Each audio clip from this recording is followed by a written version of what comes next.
今天无意中刷到这样一张图片，再加上白玉兰开讲前的造势，再次让我有了复盘肖战的想法。究竟是什么原因让央视能在这个暑假用一个频道24小时集中展映肖战的作品？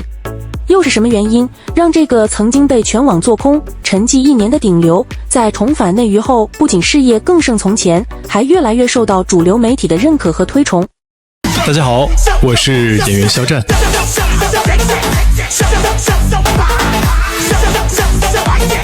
很多人都有一个错觉，认为肖战是内娱资本流水线上那个极其走运的天选之子，好像他只是运气好，恰好遇上了《陈情令》，恰好拥有一群长情的粉丝，恰好赶上了流量时代的红利。但如果剥离掉粉黑大战的喧嚣，纯粹用商业和财经的视角来做一次复盘，你会发现一个极其冷酷的真相：肖战根本不是什么资本造物，相反，他更像是中国偶像工业诞生以来最大的一个系统办。他不仅没有被资本顺从的规训，反而用干净的背景和强大的耐力硬扛了一场史诗级的压力测试，最终单枪匹马倒逼着曾经冷眼旁观的资本为他重新加冕。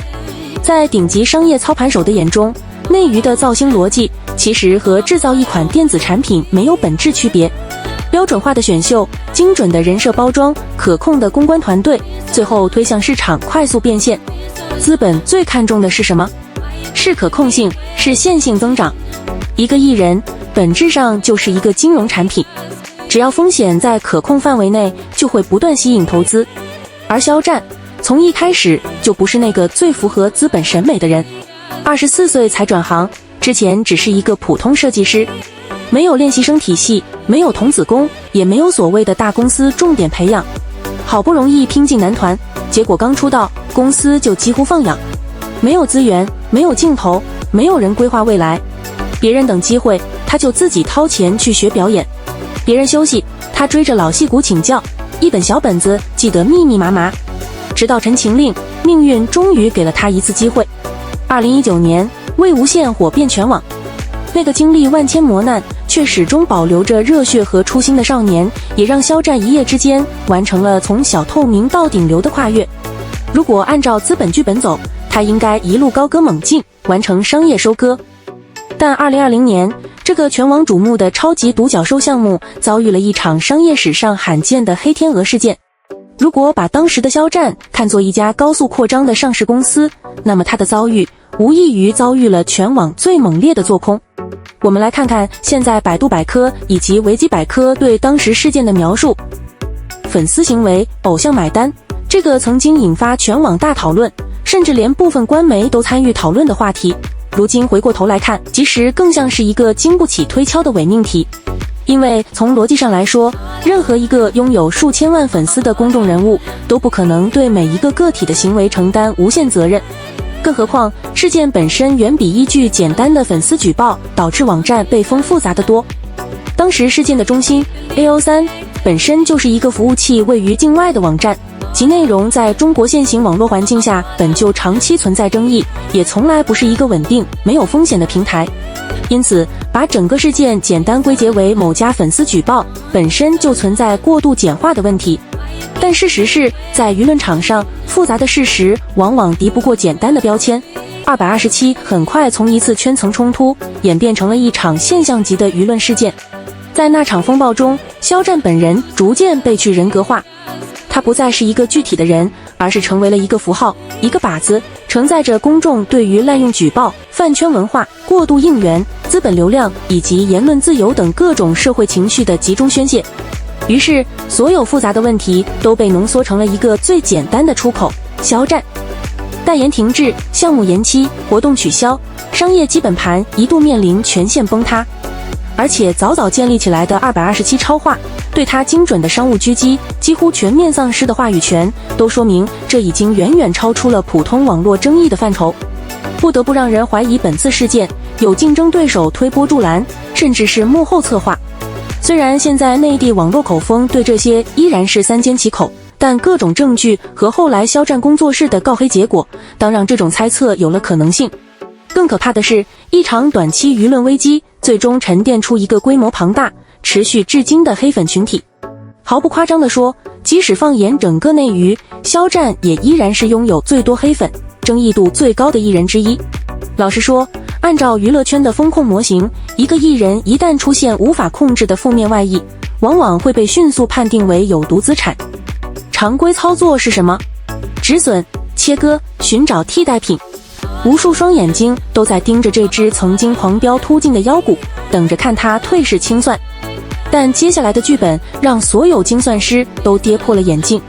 面对毁灭级的做空，肖战没有选择常规的危机公关，没有卖惨，没有疯狂洗白，也没有声泪俱下的诉苦，他选择沉默。这种沉默不是认输，而是一种近乎冷酷的不良资产重组。他切断了与流量泡沫的绑定，一头扎进了如梦之梦的剧场。当然，直到现在还有黑粉说不喜欢他，就是因为他不够勇敢，当时没有站出来管理粉丝。首先，我同意肖战的观点。其实我不认同这个词，我认为不认同管理这个词，我不认同，我不认同，请代表我自己，我不认同，因为我认为支持我跟喜欢我的人，跟我之间并不是一个上司跟下属的关系，更多的我觉得我们是一种平等的关系。而且你让他站出来说什么？指责粉丝不应该举报女化他的同人文，或者指责政府不应该管控一个境外的颜色网站。但凡他在发声中有一丝丝的偏向言论，绝对都是死局。所以沉默，在沉默中增强个人实力，就是最好的选择。很多人后来才明白，那不是逃避，而是一次底层架构的重写。话剧舞台是什么地方？那是无法 NG、无法修音、无法依靠滤镜和后期的地方。8个小时的沉浸式演出，没有任何侥幸。在那里，流量没有意义，只有实力。他没有急着证明自己，而是安静地重新打磨自己。也正是从那时候开始，很多人第一次发现，肖战身上最珍贵的东西，从来不是流量，而是极强的稳定性。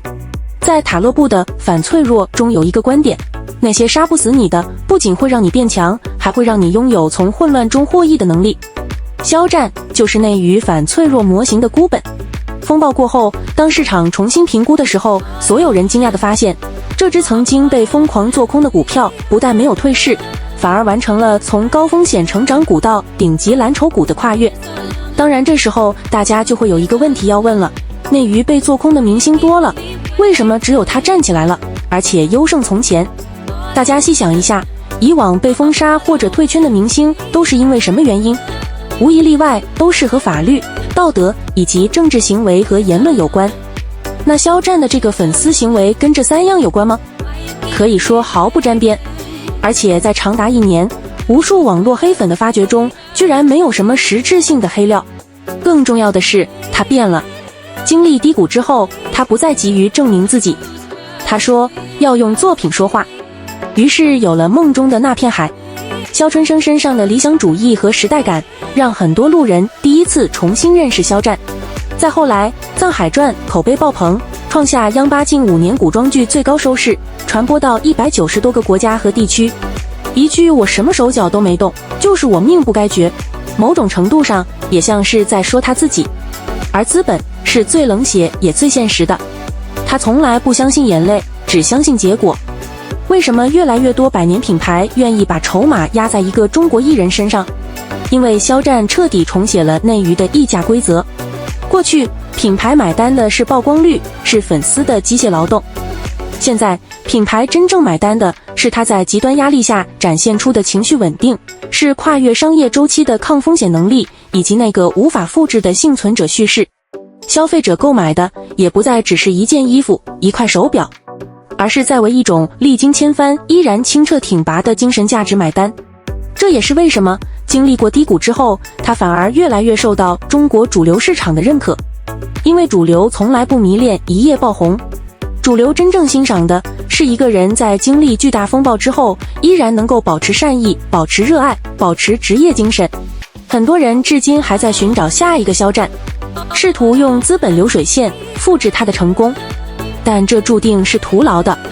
因为肖战最大的商业壁垒从来不是陈情令，不是流量，不是数据，也不是粉丝，而是那些刀双剑雨，那些常人无法忍受的暗夜独行。这种用血肉夯实出来的护城河，永远无法被工业化量产。这根本不是一个流量造星的故事。当你的硬核价值大到无法被忽视的时候，资本不会成就你，资本只会选择。当然，毋庸置疑，肖战只要还站在流量的最顶端，他未来的道路也绝对不会一马平川。